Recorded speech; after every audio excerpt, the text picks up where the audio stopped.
We must question everything, and a challenge to environmental activism. A preamble. Looking at the world with perspective, it is clear that there are an overwhelming number of issues of concern, needing general recognition and action. Most often people move to action by these concerns, see the immediate need or danger with clarity. People are hungry, give them food. People are sick, give them medical care. A polluting industry is to build next to you, organize against it.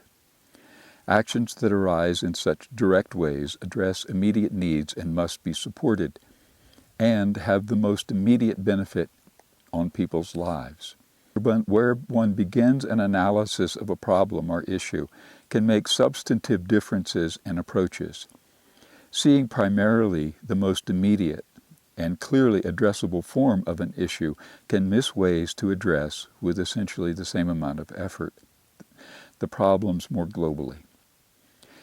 We are reaching the point in our social and environmental distress that missing opportunities becomes more and more costly. Some of the time, the best place to begin is with questioning everything, and it is often best to begin at the beginning. Part 1, Where to Begin. Humans have lived in organic communities with relative ease in well-provisioned ecosystems for hundreds of thousands of years. Our species developed a variety of technologies, from projectile devices that extended the reach of the arm by many meters. We captured fire, discovering its many uses completely new to the universe. Since these times, we have made millions of new things, from shovels to computers to spaceships. Now our vast numbers and myriad inventions have organized into social and economic dependency, utterly disconnected from essential ecological dependencies. Dependencies that have long informed all of the many, many trillions of living things over billions of years. This is simply the recognition of what are the most explosive changes in the nearly 4 billion year history of life on this planet. These recent changes have reshaped the planet's surface physically, chemically, and energetically more quickly and with greater magnitude than any previous biophysical events. Unremitting, regular environmental violence has come with our huge human populations and the biophysically influencing pollutants and activities that have characterized the last 10,000 years of human history. Each year's production of new humans begins life with the technologies and behaviors of their time as the base experience of what is real. This sets the changes created by our species into a dangerous competition with the biophysical designs of planetary stability, and suggests the need to question everything that we have done. We need to understand that our species has reached a point in our numbers and in our powers over material and energy that our actions compete in major ways with Earth's productive and buffering systems. We have been changing biological systems in major, unsustainable ways for millennia, but we have been able to move on from the damages done to new regions with adequate soil, materials, biodiversity, and living space. That period of options is long over. We need to use our best epistemologies, scientific and philosophical understandings to bring clarity to how we have come to this place in our history, and we need to be ready to be surprised by the answers. Part 2. If everyone made their mark, there would be no place left to write.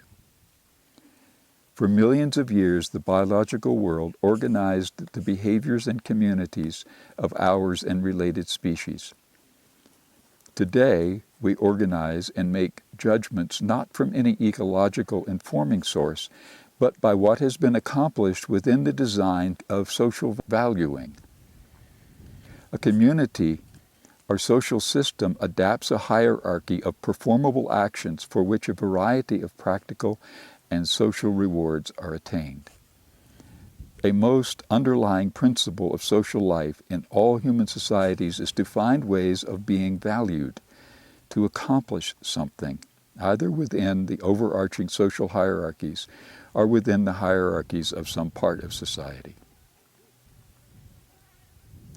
It is my argument that this almost completely unquestioned social motive has been and remains the most destructive biologically created force in the evolutionary history of life on this planet. I realize that such a statement is far outside of the central principles of my society, that it is represented by only a very tiny subset of values and ideas, and that such a statement is easily rejected out of hand. But it should be obvious that the many billions of small and large acts of accomplishment, largely disconnected from ecological realities, result in vast and rapid changes to our world, almost completely without design or reason. Yet we, each of us, are moved to make our mark, to achieve in ways that distinguish us, and in the process to add incrementally to the impact of the human species on total Earth biophysical systems. The human animal has been doing this for all of its time as a dominant species, but for more than 99% of the nearly 3 million or so years that our genus has been tooling up its dominance, the communities and social organizations of the various species were embedded in the feedback of their local ecosystems. Populations were small, and the impact was part of evolutionary adaptive processes. And note, there has never been before a single dominant species in the whole 4 billion year history of life on Earth. Today, our present species has rejected both recognizing and responding to ecological feedback information in favor of social and economic feedback. This is the overcoming and defeating of the forces of nature, of which we are so proud. And today we exist in many orders of magnitude greater numbers than any land animal of our physical size in the history of the Earth, each using on average many times more resources per individual animal while returning very little useful to the environment and much that is damaging. This is unlike every other species in the history of life. The social motive of accomplishment is such a deep and ubiquitous expectation in all human societies that it is almost impossible to imagine organizing human actions in any other way. Humans imagine and invent at a rate and in volumes vastly greater than evolutionary processes of environmental fitness. Ours is an entirely new way of selecting, storing, manipulating, and implementing information. What I am suggesting is that this new way has reached its limit in its present form. The changes we have wrought confront destructively both environmental and social reality. This is not by any means a new observation. What is a bit new is that the social motive of accomplishment is seen as the foundation of our dilemmas. Our most revered and cherished motive is the most dangerous and destructive. Further, the social accomplishment of doing as little as possible for oneself by one's own direct action is a deeply distorting influence that has increasingly dominated human societies since institutional agriculture became the primary source of human nutrition.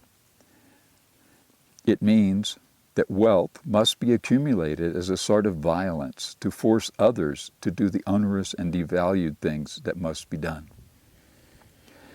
Rethinking and remaking this institutional structure and expectation of human society, fundamental to all political forms presently on the planet, will require uncharacteristic understanding, selflessness, and cooperation, to the point that there is considerable despair that it can be done.